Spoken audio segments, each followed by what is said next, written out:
Assalamu alaikum wa rahmatullahi ta'ala wa barakatu. Sunana Rabi Ibrahim. Insha Allah kamar yadda muka yi alkawari yau za mu yi magana ne akan ya mutum zai iya creating nasa website din, ya kirkiri nasa website din. Insha Allah yau za mu focusing akan yadda mutum zai iya, ko kuma za mu mai da hankali ne akan yadda mutum zai iya yin nasa website din, wato pejin yanar gizo kenan. Services na WordPress. Muna da service kamar Wix, WordPress da sauransu wanda mutum zai iya yin website ɗinsa na kyauta ko na kuɗi. To yau insha Allah abinda za mu fi mai da hankali a kai shine yadda mutum zai yi nasa website ɗin, wato pejin yanar gizo na kyauta. So ku biyo ni insha Allah za mu ga yadda process ɗin zai kasance. So na farko abin da kake bukata za ka shiga web browser. In ka shiga web browser ka, web browser za ka je wordpress.com.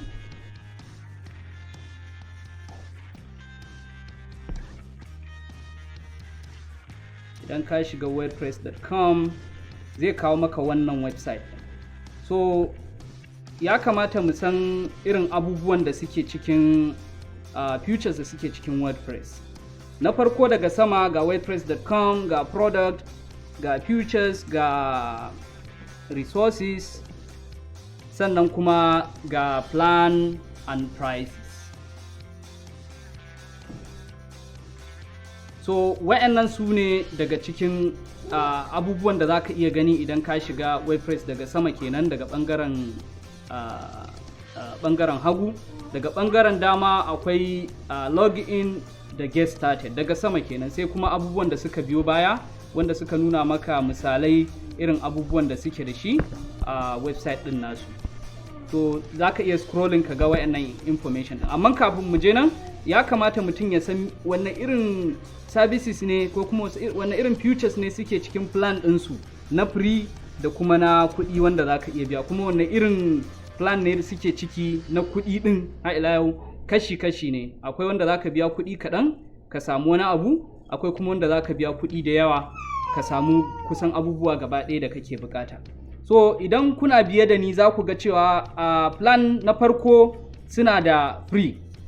Za ka iya creating beautiful simple website, website mai kyau kenan in a minute, a cikin minti guda. Za ka iya yin sa free a cikin minti guda kamar yadda suka faɗa, ko in a minute, cikin mintuna, ya danganta da yanayin ƙwarewarka a harkar kwamfuta. Sannan akwai wanda za ka iya biyan kuɗi, akwai personal, akwai premium, akwai business, akwai e-commerce. Personal zai iya zama kamar naka kai kaɗai, kai ne wane, kai ɗan ƙwallo ne kana son a sanka, ko kuma kai manaja ne a kamfani kaza kana son a sanka. Premium zai iya yiwa kayi ne saboda kai freelance ne ko kuma NGO kake running da sauransu. Akwai business zai iya yiwa kuma kana running business ne, kana son a san business ɗinka. Akwai e-commerce wanda shi kuma kana bukata ne don kana sai da abubuwa. So wa'annan su ne kaɗan daga cikin irin category na services da mutum zai iya creating a cikin shi wannan abin nan ɗin, ya yake da suna WordPress. So ba tare da ɓata lokaci ba zan shiga cikin wa'annan services ɗin domin mutum ya gani idan na siyi na personal ko premium ko business ko e-commerce me zan samu, idan kuma free ne nake da shi kuma me zan iya samu. So idan kun duba a free suna da abubuwa sun kai guda sama da 30 ko 40 features da suke ciki, amma idan free kake nema za ka samu guda 3 daga ciki ko kusan 4. Wasu abubuwan free ne, suna nan for everyone free ne, kowa da kowa yana nan free ne. To menene za ka iya samu? Akwai features na irin plugin wanda yake is a common plugin wanda za ka yi amfani da, akwai SSL certificate, wa'annan free ne. Sannan akwai dozen of themes, akwai themes da suke zuwa na free, akwai kuma wanda suke zuwa na kuɗi. site customization daman wannan free ne, za su baka 3 GB storage idan inda za ka iya ajiye abubuwa har 3 GB idan na free kake bukata. Sannan akwai marketing and monetization tools wanda za ka iya amfani da shi ka making kuɗi, shi ma free ne wannan tools din. So kaga, sannan akwai business class futures wanda za ka iya zuwa kai ma ka koyi wasu abubuwa ko ka koyar da wani abubuwa, shi ma wannan free ne. To amma kowanne daga cikin waɗannan abubuwan za ka gani sun yi disabling ɗinsu, wanda suka ce free ɗin nan gaba ɗaya dozen terms ɗin wannan shine kaɗai suka bar shi enable. Custom domain sai ka biya kuɗi, wannan ba za su baka ba. Sannan akwai ka cire advertisement na WordPress, shi ma ba za su barka kai ba inda free account ne. Unlimited premium term, shi ma ba za su barka ba, da sauransu duka dai ba za su barka kai komai ba inda free account kake bukata. Amma idan ka duba in e-commerce ne kake so, shi kusan komai yana nan gaba ɗaya. Amma abinda za ka biya a shekara monthly, abinda za ka biya a wata shine za ka biya $45 duk wata abinda za ka bayar. Idan kuma personal ne duk wata abinda za ka bayar $4. Haka premium shi kuma $8, shi kuma business $25. So kowanne akwai abubuwan da zai iya barin ka kai. Kar a manta, na farko shi free ba zai barka ka yi wayannan abubuwan kamar site customization, abu ɗaya zai iya barin ka kai, shine ka canja term ɗinka. Amma wasu abubuwan ba za ka iya yin su ba. Monetization ba za ka iya yi ba na free. Sannan business class and futures shi ma ba za ka iya yi ba inda free kake bukata. Advanced e-commerce future shi ma ba za ka iya yi ba inda free ne kake bukata. To wayannan su ne abubuwan da mutum ya kamata ya sani. Yanzu za mu je kai tsaye domin mu gwada creating free account. To abin da kake bukata, tun da free muke bukata, sai kai clicking akan start with the free. Ga start with the free nan inda na yi highlighting.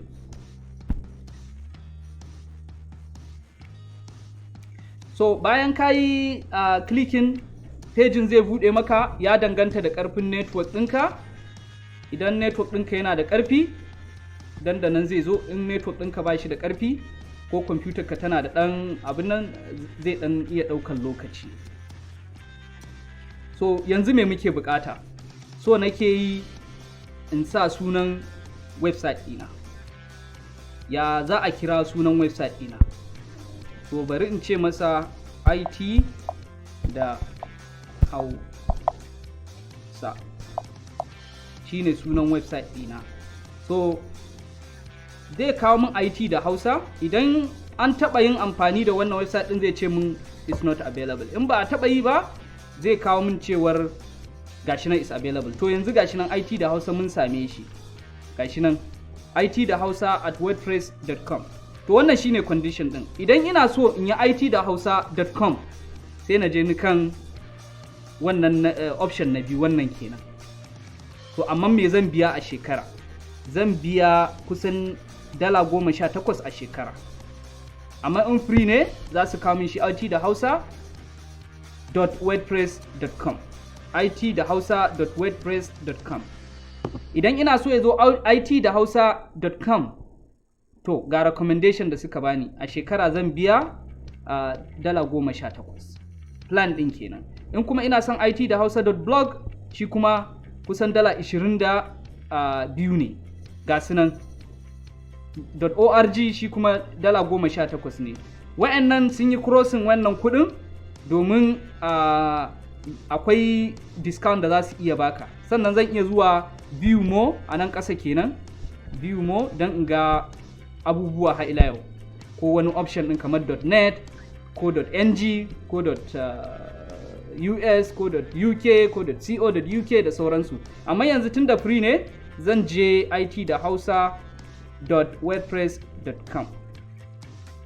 Continue, sai ka yi clicking continue, gashi nan anan inda na yi highlighting. To yanzu ya kawo min design, wannan irin design nake so. Ina so in samu bana ne a sama, sai information a ƙasa, sai wasu 'yan ƙananan modules, sannan sai kuma bana ta ƙasa ko kuma detail na ƙasa. Gashi nan kala-kala. gashi nan kala-kala. In duka wa'annan ba su yi min ba, zan iya sacin.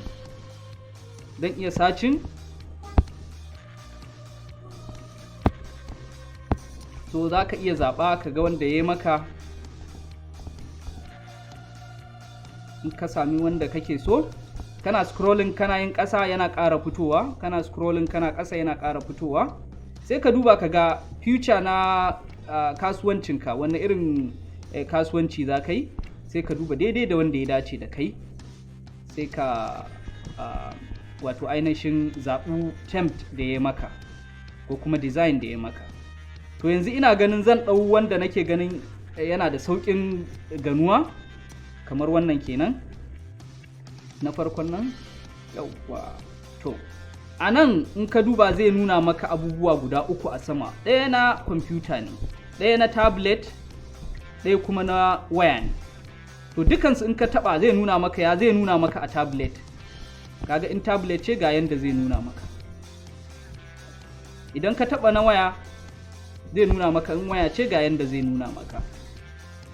So wannan su ne kaɗan daga cikin features da za ka sani cewa in ma ka yi website ɗinka na kwamfuta ko na waya ko na tablet, duk za ka iya yin website guda ɗaya da zai yi amfani duka a cikin wa'annan website ɗin. Idan ya yi min sai na ce continue. Sannan akwai a cikin wannan dai da na zaɓa ɗin haila nan in kun duba daga gefe ga navigation, shi ma zan iya canjawa yanayin yadda nake so, irin category na design ɗin da ke ciki da kalar temp ɗin tana canjawa. Zan ɗau na farkon kamar ya fi clean, sai na je continue. To ila yau dai suna daɗai ma tuni a wannan karon ila yau, ko dai kana so ka yi free ɗin su baka 3 GB, ko kuma kana so ka canja zuciyarka ka koma ka yi personal za su caje ka $4 a wata, amma bill ɗin zai zama na yearly. To in ka haɗa $4 sau 12, kaga zai baka $48 kenan. Ko kuma ka yi premium, shi ma bill yearly, ko kuma ka yi business, gashi nan sun kama option ɗin. In kuma e-commerce ne, shi ma ga option ɗin na ƙasa. Suna yi ma tuni dai ila yau ga abubuwan da suke free fa, ga kuma abubuwan da ba free bane ba. Sai ka yi tunani, sai ka zaɓi wanda kake so. Ni dai har yanzu free ɗin zan je, tunda wannan tutorial ɗin da muke yi akan free muke yi. To nan za su tambaye ka sa email address naka da password kai login in kenan. To mu ba mu da account ɗin, sai mu je create new account. Shine dalilin da yasa na ce ya kamata mu buɗe email a farko, domin duk inda muka je za mu yi amfani da email. To wanne email zan yi amfani da shi? Muna da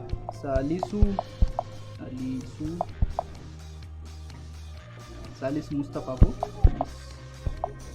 Mustapha 64 at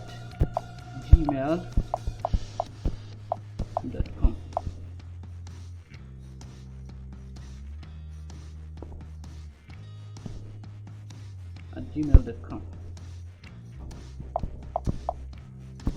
Salisu Mustapha at gmail.com.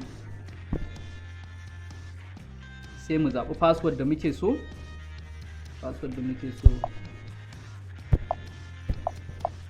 Haila kar a manta, yana da matuƙar muhimmanci mutum ya tsare password ɗinsa,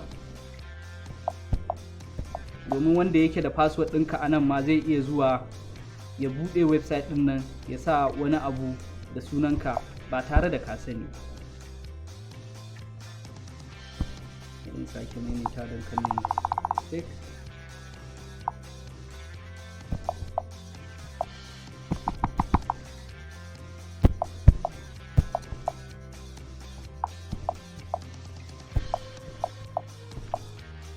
To bayan ka sa email address ɗinka, ka sa password, sai ka je create account.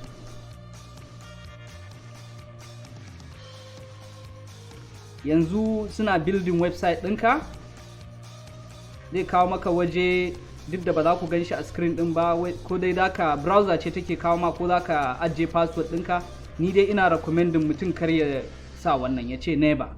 kar kai saving password ɗinka a kowace browser ce, domin da wannan ake amfani ake shiga ake gano bayanan sirrin mutum.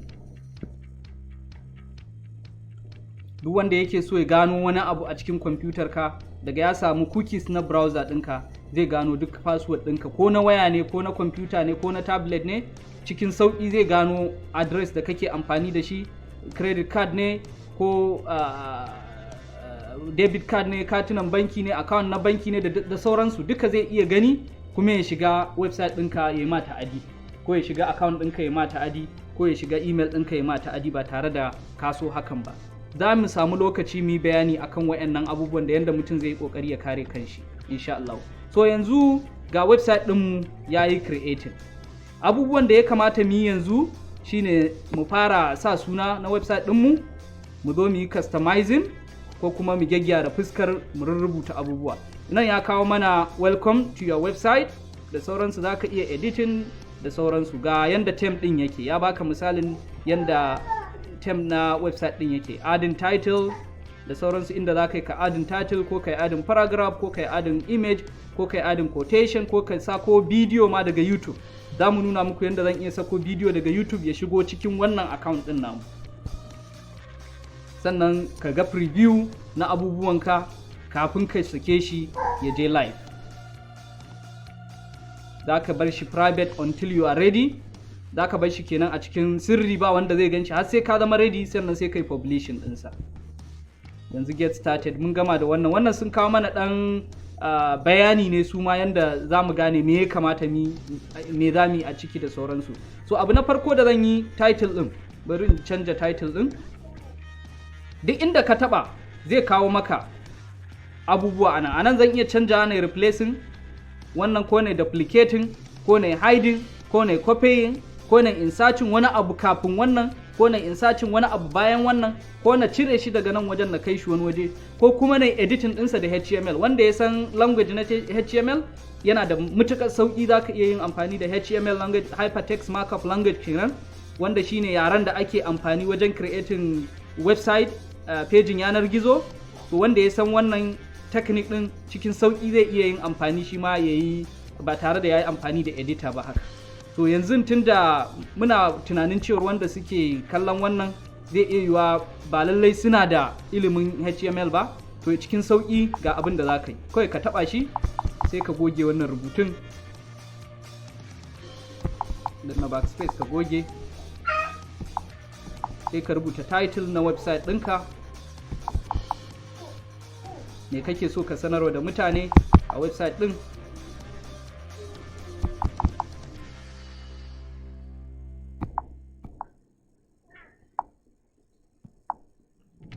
Duniyar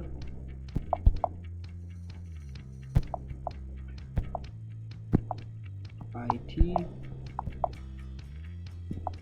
Hausa. Okay, Duniyar IT Hausa shine title na website ɗinmu. To ƙasa za ka ga akwai wani paragraph har ila yau. A nan za ka faɗi me kake so ka sanarwa da mutane. Wannan website ne kaza kai bayanin ka, ya danganta da abin da kake so. Sannan learn more, in ka taba learn more shi kuma link ne da zai bude maka wani pejin ya kai ka don mutane su san more detail, don ba komai za ka zo ka saka a front page ɗinka ba. Front page ɗinka kana buƙatar ka bashi ya zama cikin ya zama mai kyau, ya zama ya ba da sha'awa. Kar ka cika bayanai a cikin front page ɗinka, ka cika tarkace. Ka yi yadda za ka ja ra'ayin mutum, in ya ga link ya je ya ga link ɗin, ya buɗe ya gani menene a ciki da sauransu. Sannan in kun duba ƙasa nan ga wani alamar cross nan anan, alamar plus kenan. In ka taɓa ta, ita za ta baka dama ka ƙara wani abu. Na yi mana alƙawarin zan nuna mana yadda ake ƙarawa abubuwa content daga kamar YouTube kenan. A nan zan nuna mana yadda za ka yi. In ya buɗo ma wannan abin, sai kai sacin a cikin wannan search din, sai ka saka YouTube. Kun gani tunda na fara sacin YouTube gashi nan YouTube ya zo, sai na taba shi. Ina taba shi, to me ya kamata ne? Zan je YouTube dina in dauko link din, sai na embedding din shi. Idan na dauko YouTube link din, sai na embedding din shi.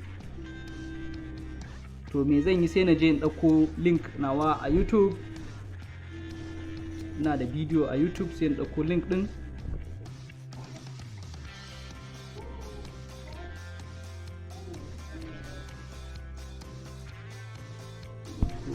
Link ɗin a YouTube.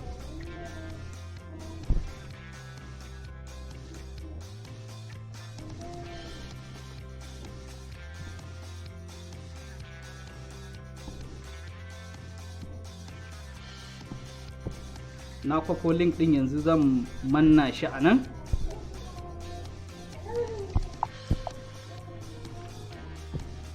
Cikin sauƙi ina danna wannan embed din zai ɗauko min wannan bidiyon ya sa min shi a nan.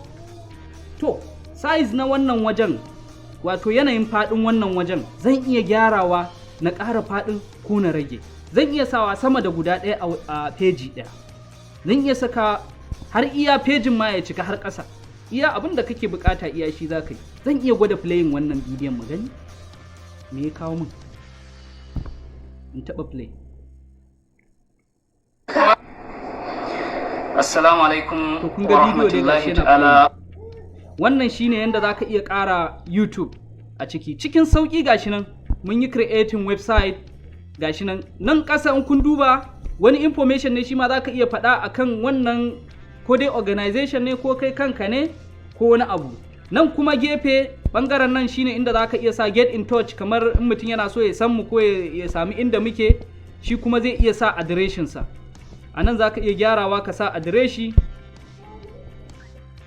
don mutane su san daga ina kake, a ina za su same ka. Ƙasa kuma wannan abubuwa ne na social media. Akwai na WordPress in kansa, akwai na Facebook, akwai na Twitter, akwai na Instagram.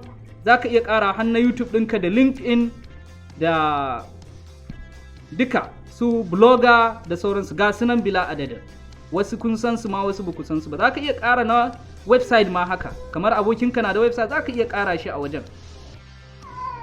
Duka ga sunan sun fi guda 30 a wajen, kuma in ka je mo za ka ga wani suna nan da yawa bila adadin. So sai ka zaɓi wanne kake so, wanne za ka yi amfani da shi. Su Skype ne, dukka za ka iya ɗorawa a nan ka sa link ɗinka. In dai kai configuring, su ma za mu zo mu bayanin ya ake gyara wannan abubuwan, ya ake yi ka ɗora Facebook ɗinka ya hawo nan, daga mutum ya yi sharing ya je ya sharing da Facebook ɗinka da sauransu. Duka zami, ko kuma in mutum in kai taɓa nan, mutum ya taɓa nan zai je ya shiga Facebook ɗinka. Duk za mu zo mu bayanin wannan. A ƙasa za ka zo ka ƙara information. A nan information ɗinsu shine volunteer ɗinsu, saboda wannan mun ɗauki na kamar NGO ne, suna da volunteers, akwai opportunity, akwai last year. Kai ma sai ka sa naka statistics ɗin in akwai buƙatar hakan. In babu sai ka cire ka saka abin da kake buƙata cikin sauƙi.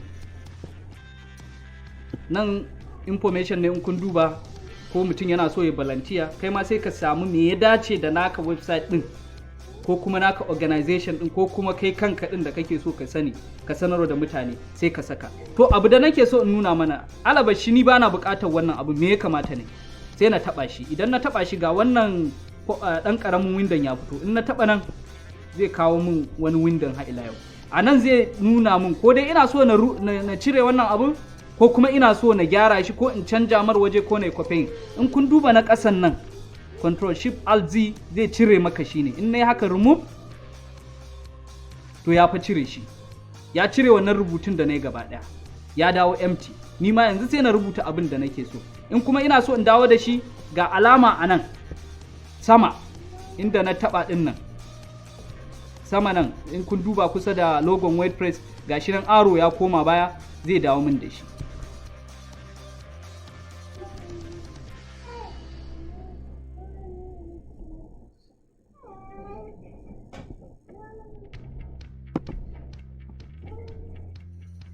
To har na dawo da shi, ya wuce inda nake tunani, zan mai da shi baya.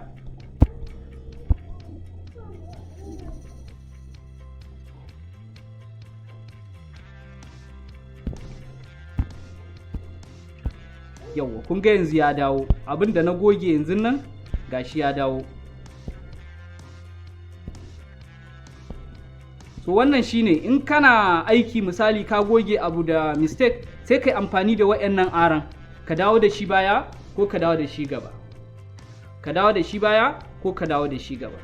So wannan kenan. Ina fatan wannan ƙaramin bidiyon da na yi ko kuma ƙaramin misalin da na bayar insha Allahu za a amfana kuma za a ɗau darasi akan yadda mutum zai iya creating website. To yanzu menene abu na gaba? A ɗauka duk wannan information ɗin da na saka nawa ne, haka nake so ya zama na gama komai. To shi kenan yanzu lokaci yayi da zan je na launching website ɗina. Lokaci yayi da zan yi launching website ɗina. Kafin na yi launching a sama akwai preview.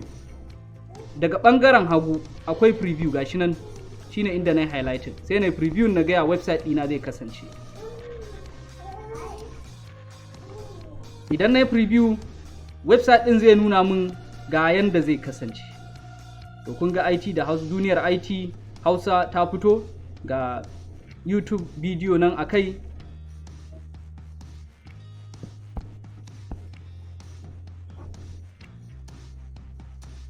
Ga YouTube bidiyo nan akai, ga information ɗina. Wannan shine yanda website ɗina zai kasance. Kun ga cikin sauƙi na yi website ɗina. Dukkan inda kake so ka gyara a cikin website ɗin nan, duk ko ina duk ɗaya ne. Yanda na nuna yanda za ka canja wannan information ɗin a nan duniyar IT Hausa, haka ko ina za ka canja cikin sauƙi, kamar kana aiki akan Microsoft Office. Haka za ka yi aikin nan. Idan hoto kake so ka ƙara, to bari mu koma mu ƙara hoto. Misali, muna son mu ƙara hoto. Bari in dawo nan, let's say ƙasa nan, ina so in ƙara hoto.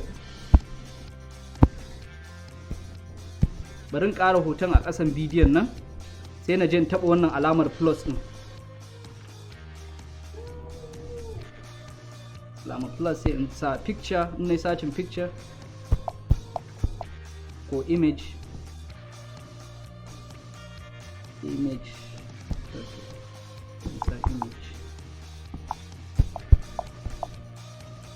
Okay, ga image nan ya fito, sai na taɓa image. Image ɗin kala-kala ne. Kana son image wanda suke wanda za su yi comparing, ko kuma image gallery kake so ka saka wanda za su fito da yawa, ko kuma slideshow ne kake so ka saka. In kuma image dai kwaya ɗaya gashi nan, in kuma image ne daga Instagram za ka saka ko daga wani waje, duka gasu nan. To bari in je ni slideshow nake so na saka, sai na sa slideshow ɗin image ɗin. To yanzu ya kawo min slideshow view ɗina. Abinda nake bukata sai na selecting inda image din zai zo. Daga ina? In ina da image a ciki na riga na yi uploading, sai na je image library ina, ko kuma na je Google Photo ina. Kar ku manta, wannan Google account da kuka yi amfani da shi za ku iya yin amfani da Google Photo. To duk lokacin da kai amfani da Google Photo zai yi saving hotunanka a cikin Google Photo. Nan sai kai creating album, kaga album ɗinka da kai creating zai iya zuwa na. Ko kuma a'a kana son ka ɗauko ne a cikin library na cikin wannan WordPress ɗin da ka saka duka. To bari in je kan library mu ga me muke da shi a cikin library ɗinmu. A cikin library ɗinmu kun ga a yanzu haka ya nuna mana ba mu da komai. A yanzu haka ya nuna mana ba mu da komai. Bari in je ni all mu gani. Ba mu da komai a ciki. To me ya kamata ne? Sai na yi adding media, sai na yi uploading media. Uploading media sai na je ni inda media ta take a cikin kwamfuta ta. Ke wannan bangaren ba zai nuna ba, to amma abin da za ka yi sai kai browsing a cikin kwamfuta, sai ka je inda hotunan suke, sai ka ɗauko. Bari in sako wa'annan hotunan gaba ɗaya.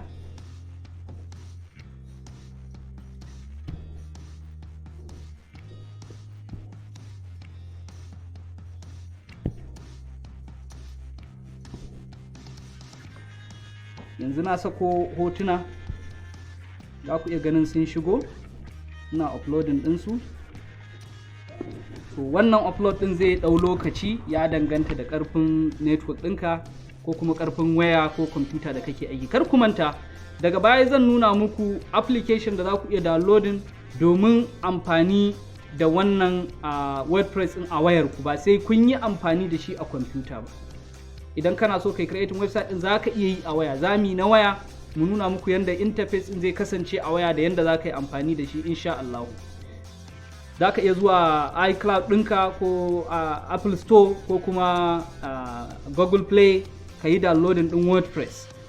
WordPress. Za ka gan shi publishing sa sunansa WordPress. Sai kai downloading ɗinsa. The same za ka yi login in, ka yi amfani da application ɗin shi ma ka yi creating website ɗinka. So, yanzu muna da hotunan mu gasu nan guda akalla 8. So me ya kamata na yi? Sai na yi insertion ɗinsu gaba ɗaya. In kai highlighting ɗinsu gaba ɗaya sai kai insertion. To ga hotuna yanzu sun shigo cikin slideshow ɗinmu. Kar a manta ban sa image guda ɗaya ba, na sa slideshow ne. Zai iya yiwuwa ka bashi yayi da kanshi ko kuma ya zama ana amfani da wannan arrow ɗin ne ana motsa shi. To ya za ka yi setting na wannan abin? Setting ɗin shi gashi nan autoplay daga ɓangaren dama. In ka duba block ɗin in ka taɓa shi kamar yanzu na taɓa wannan na YouTube ne zai zo kai. Na YouTube ne. Gashi nan zan yi resizing ko kuma ga advanced feature na YouTube. In ina so in canja size ɗinsa da sauransu daga nan zan yi. Amma na slideshow ka taɓa shi, shi kuma zai kawo maka. Autoplay kake so?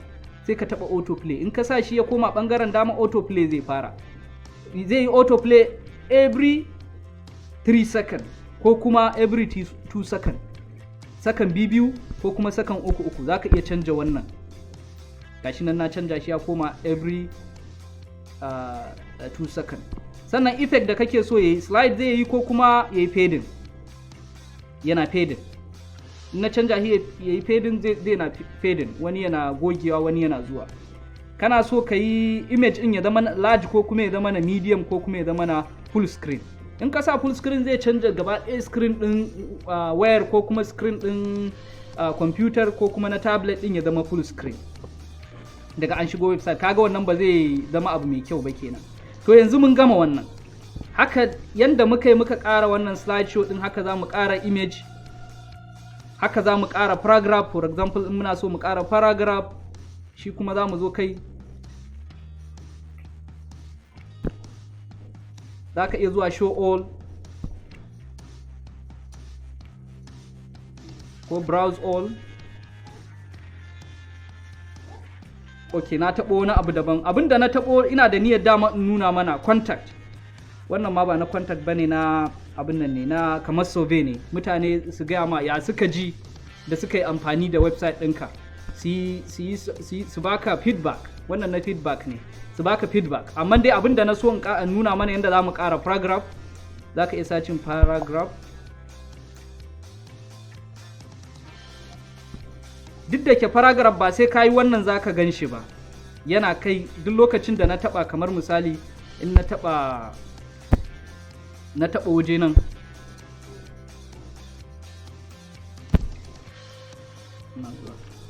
Yauwa kamar yanzu misali ina taɓa waje nan. Zai bar ni kawai in fara rubutu a wajen.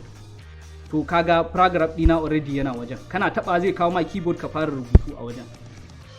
So paragraph yana nan. Amma kana so ka ƙara wani before ko after, kamar misali a nan, za ka iya bin waccan hanyar da na bi wajen taɓa wannan, ko kuma ka zo wannan hanyar ka je kan wannan ɗigo-ɗigon guda 3. In ka taɓa shi zai kawo maka wannan, sai ka ce ya ƙara ma wani abu kafin wannan lokacin ko kuma ya ƙara ma wani abu bayan wannan lokacin. To bari mu koma saman dai har ila yau don kada mai biye da mu ya ɓace a cikin wannan shafi. Gashi yanzu mun samu feedback ma ya shigo. Za mu iya ƙara wani abun kamar contact misali. Muna so idan mutum ya shigo website ɗinmu ya bar mana contact, ko kuma mu creating wani pejin daban, amma zan nuna shi duka a cikin wannan pejin. Gashi yanda za ka iya ƙara contact, sai kai searching contact. Saboda abubuwan suna da yawa a ciki. Babu contact sai ka sa form.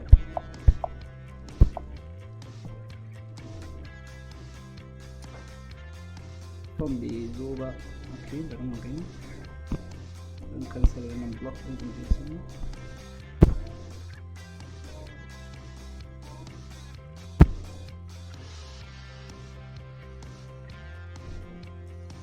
Bari in adin after.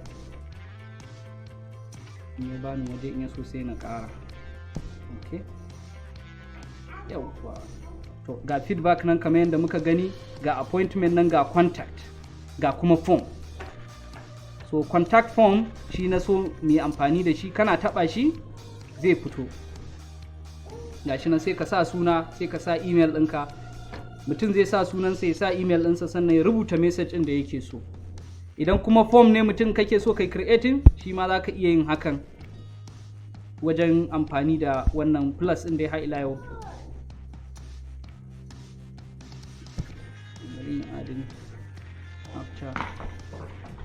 So da wani block ɗin yana nan daban ne, akwai in kana cikin block to akwai irin abubuwan da zaka iya saka. Idan ka fita daga cikin block ɗin kuma zaka iya saka koma menene. To sai in sa form, kamar form ne registration ne zaka yi creating, registration na me, registration na appointment ko kuma registration na employment ko registration ko ma na menene zaka iya sakawa ana. Appointment ne ko kuma contact ne ko reservation ne na biki ko wajen dina, ko duka irin wayannan abubuwan mutum zai iya creating. Idan akwai buƙatar hakan ku sanar da mu, za mu nuna muku yadda za ku yi creating form a wajen, kuma datar ta zo muku ko dai ta email ko kuma ta cikin website ɗin. Ku kaɗai za ku iya ganin wannan datar, kun ga za ku amfana, kun yi creating website na business ɗinku, kuma za ku iya contacting ko kuma customers ɗinku su samu su communicating da ku through wannan website ɗin naku, daga wannan website ɗin naku. To wannan kenan. Bayan mun gama komai da komai, za mu yi previewing mu ga website ɗin ya kasance. Kar ku manta har yanzu muna kan home page ne, bamu ma yi creating wasu page ba, bamu haɗa link ba, bamu haɗa navigation ba, muna son mu yi abin ne cikin sauƙi.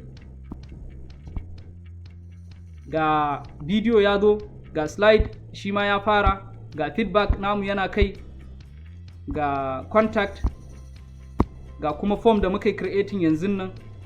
Mutum shi ma na information ne kawai, za ka sa suna da email da website da kuma message ɗinka. Sannan ga abin social media ɗinmu wanda mutum zai iya ƙarawa a wajen, ga bana, ga information da sauransu. Ka gama viewing sai kai closing. To next abin da za mu yi shine update. Bayan mun yi viewing sai mu yi updating. Mun yi updating website ɗinmu ya zama update. To next abin da za mu yi, ko kuma abu na gaba shine sai mu yi launching website ɗinmu. Ga launch nan na taɓa. Zai ɗan ɗau lokaci sai yi launching website ɗin.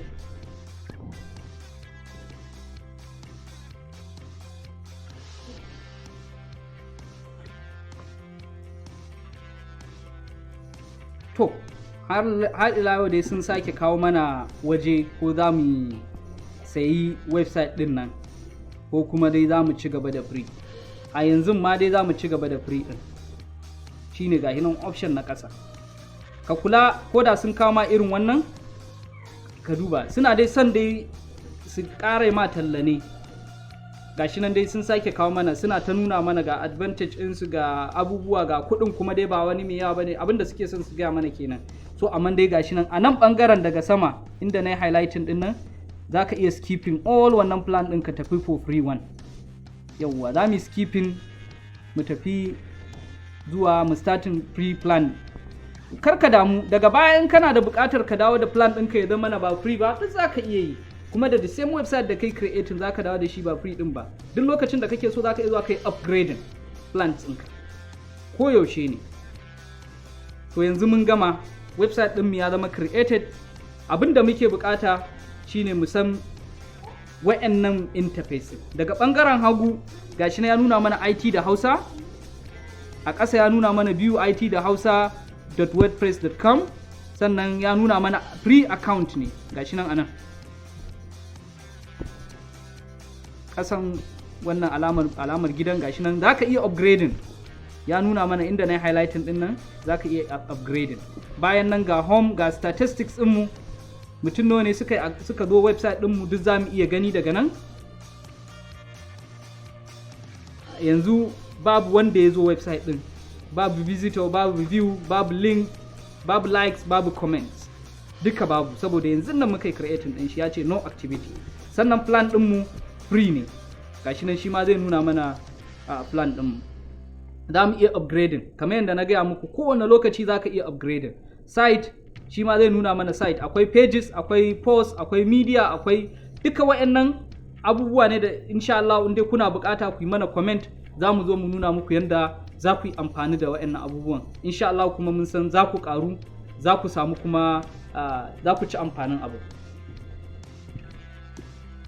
Ga media, wannan median zai nuna muku irin abubuwan da ka sako a ciki, ko dai bidiyo ne ko kuma pictures ne ko document ne, duka zai nuna maka anan. Comment, in akwai comment da aka riga aka yi ma a cikin website din duk za ka gani. Akwai feedback, kamar ɗazu mun yi creating form na feedback, to idan an yi feedback ta nan ne za mu ga feedback ɗinmu. Let's say mutane sun shigo website din yayi musu kyau, za su bar mana feedback, oh yayi musu kyau. In bai musu kyau ba shi ma za su bar mana cewa a bai musu kyau ba. Gashi nan. So sannan sai plug in da design. Nan wajen design din shine inda zaka iya canja theme ɗinka. Zaka iya customizing. Kar ku manta na free ba komai za su barka ka canja ba. Na free ba komai za su barka ka canja ba. Amma idan ka biya kuɗi za su iya barinka ka canja. Kun ga customization din za ka iya canja identification na website ɗinka ko website identity, menus ɗinka an riga an yi disabling ɗinsa, widget da sauransu. So amma idan kana so za ka iya canja wannan temp ɗin, zan gwada muku yadda za mu iya canja temp.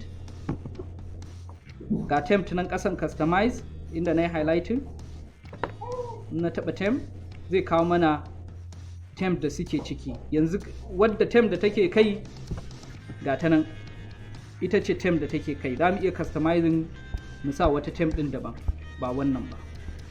So wannan shine yadda mutum zai iya. Idan kana da file na temp na temp din kai, za ka iya installing, amma ba za su barka kai installing temp ba saboda baka biya kuɗi ba. Kun gani in na danna install temp zai kawo min wannan page, saboda plan ɗina bai kai ne installing ba. Kuma kar ku manta ba kowane plan ne ma suke bari a installing ba. Idan kana da personal ba za su barka kai installing temp ba, sai dai ka yi ta amfani da free temp da yake cikin WordPress. Idan kana son temp naka personalized temp, sai dai ka siyi daga business abin da ya sama, o daga premium abin da ya sama, premium business da kuma e-commerce, su ne wannan za su baka damar kai amfani da kai creating temp. To mu koma dai kan temp din. Nan za mu iya canja temp din mu dawo da shi wani temp daban. Kamar yanzu zan iya daukar wannan temp din,